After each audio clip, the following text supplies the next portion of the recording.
Textron Aviation's Scorpion armed reconnaissance jet is a standout in the world of tactical aircraft, with nothing else quite like it currently flying.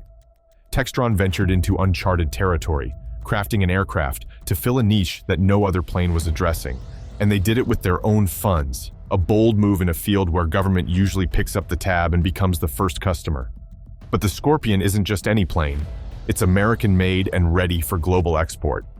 At just 25% of the cost of a pricey F-16, the Scorpion tackles border patrol, maritime security, drug interdiction, disaster relief, and counter-insurgency missions. It might not have all the flashy features of a high-end fighter jet, but that simplicity is part of its charm. Project AirLand Enterprises LLC envisioned a different kind of aircraft, backed by a secretive group of investors aiming to build what they called the most budget-friendly tactical jet. In October 2011, they shook things up by teaming up with Textron to bring their vision to life. By the following spring, the hush-hush development of the Scorpion began, codenamed SCV-12-1, or just the project. An elite crew of designers and engineers from Textron, Cessna, and Bell Helicopter were gathered at a secret site, all under a vow of silence. This top-tier team worked tirelessly, often making pivotal decisions in a matter of hours, driven by their mantra, "Speed is everything." The goal was straightforward: design, fly, and market the aircraft as fast as possible to grab every opportunity. To stay under competitors' radar, they enforced tight, non-disclosure agreements and leveraged local suppliers and the tight-knit Wichita, Kansas community to keep the project under wraps. They drew on technology and parts from Cessna's stockpile and other readily available resources to accelerate development. Despite the whirlwind pace and their ability to build the aircraft quickly, one significant hurdle remained: finding the perfect buyer. With military budgets tightening and aircraft costs soaring, Textron spotted a market void, an urgent need for an affordable yet effective jet. The Scorpion was conceived to bridge the gap between light turboprop planes and high-cost land attack jets. Textron designed it to serve this niche, targeting potential buyers like the U.S. National Guard and international markets. Unlike traditional aircraft development programs where the Department of Defense or military services provide detailed specifications, Textron AirLand took a different route. They performed an in-depth market and capability analysis to identify the specific needs of both domestic and foreign forces that weren't being met. Despite the expectation of years of development and flight testing, the team was committed to delivering the Scorpion swiftly. Instead of the usual 4 to 5 years, they remarkably achieved the first flight within just 24 months. In a bold and somewhat risky move, the outer contours of the aircraft were constructed in May 2012, and wing production began in August, meaning wind tunnel tests happened after wing parts were already being made. This unconventional approach culminated in the unveiling of the first prototype by Cessna on September 16, 2013, which was nearly ready for its maiden flight. The Scorpion was crafted as a lightweight, all-composite aircraft designed for both light attack duties and intelligence, surveillance, and reconnaissance missions. It aimed to be a budget-friendly option for smaller foreign militaries that couldn't afford high-end planes. Initially, the concept was for a single-engine plane, but after evaluating 12 different designs, the engineers settled on a tandem-seat, twin-engine setup. Even though it seats 2, the Scorpion can be piloted by just one person. It features a retractable nose mount for electro-optical and infrared sensors, which helps reduce drag when not in use.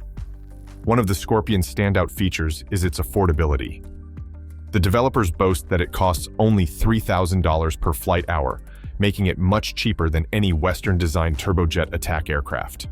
It's also more economical to purchase and operate compared to most other ground attack planes, with each unit priced at under $20 million. Cheaper than upgrading an A-10 or F-16. To keep expenses down, the developers utilized many commercially available off-the-shelf components from Cessna's inventory. The demonstrator is powered by Honeywell TFE731 turbofans, which are commonly used in commercial business jets. These engines are much cheaper than those specifically designed for military use and are easier to maintain. Textron AirLand anticipates a market for up to 2,000 Scorpion jets. In late November 2013, the Scorpion underwent pre-flight taxi trials in preparation for its inaugural flight. On December 12th, it finally took to the skies for the first time, completing a 1.4-hour flight. This occurred 23 months after the Scorpion's initial concept, with a 2-year flight certification program following. Textron AirLand, the brains behind the Scorpion, aimed to log 500 flight hours and confirm basic performance capabilities by the end of 2014. The initial flight tests showed promising results with positive evaluations of the aircraft's performance. Both the mechanical and electronic systems demonstrated efficiency. By April 9, 2014, Textron AirLand announced that the Scorpion had logged 50 flight hours over 26 flights.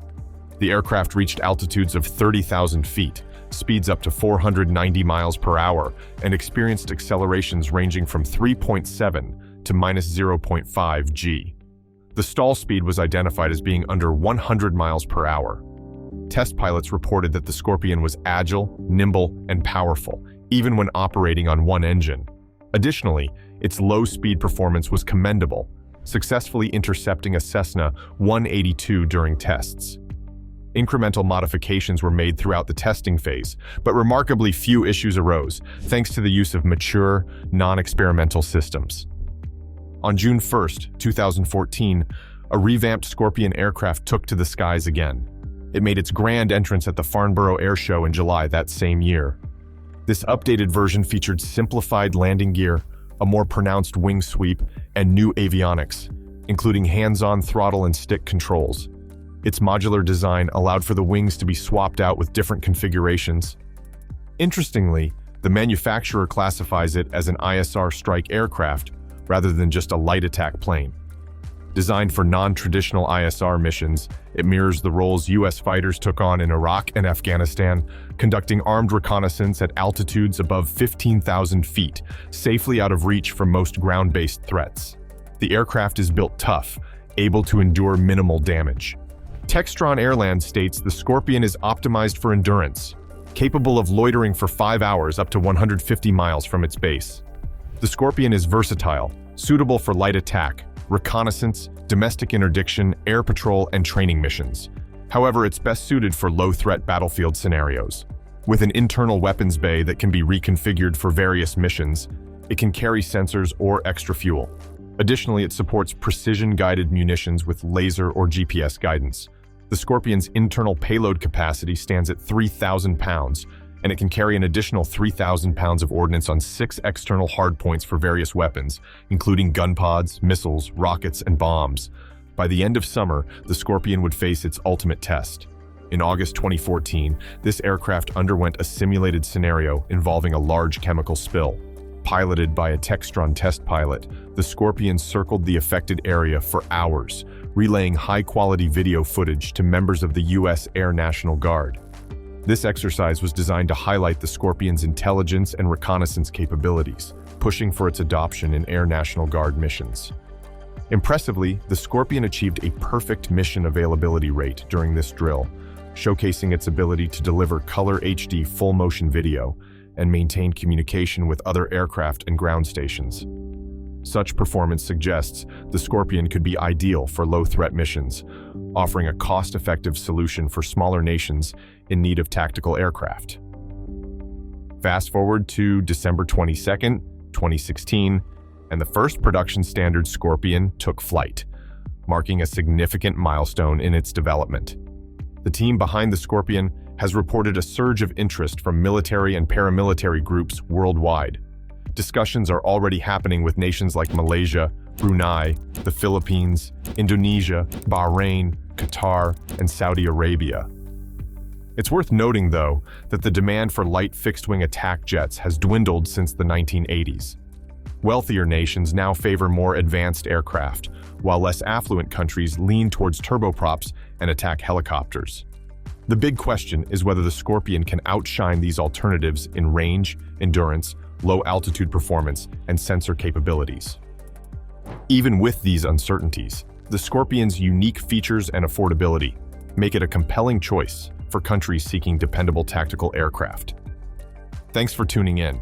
If you want to stay updated on our latest content, don't forget to subscribe and hit the notification bell so you're always in the loop when we release new updates.